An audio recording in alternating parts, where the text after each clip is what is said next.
We are here this week doing a basic four-stroke small engine class going over engine theory. Our students are a mixture of experiences. Most of them are ag-mech teachers. Many of them have never taught four-stroke engines, so they're here this week to learn basic four-cycle theory and learning how to tear down and reassemble and properly adjust valves and other adjustments on the engine so that it runs at the end of the class. As far as the importance is, small gas engines are used on many pieces of equipment on a farm setting, right? Whether it's water pumps, generators, pressure washers, augers, those type of pieces of equipment use small gas engines. I'm learning a lot of things that I can bring back to my kids in my school, my program. Our FFA program is brand new, as well as our agri-science education program, and we're constantly looking for opportunities to expand our knowledge and bring more knowledge to the kids because they've never had agricultural education before this.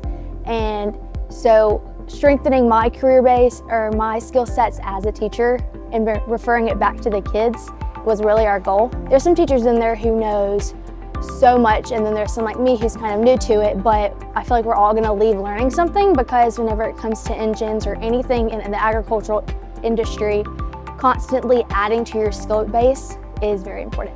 I'm not only gaining knowledge on small engines, I'm also gaining knowledge on other FFA organizations and then other programs as a whole. So anytime we travel outside of the state and get the opportunity to meet other FFA programs and other teachers, it really is just a giant networking opportunity.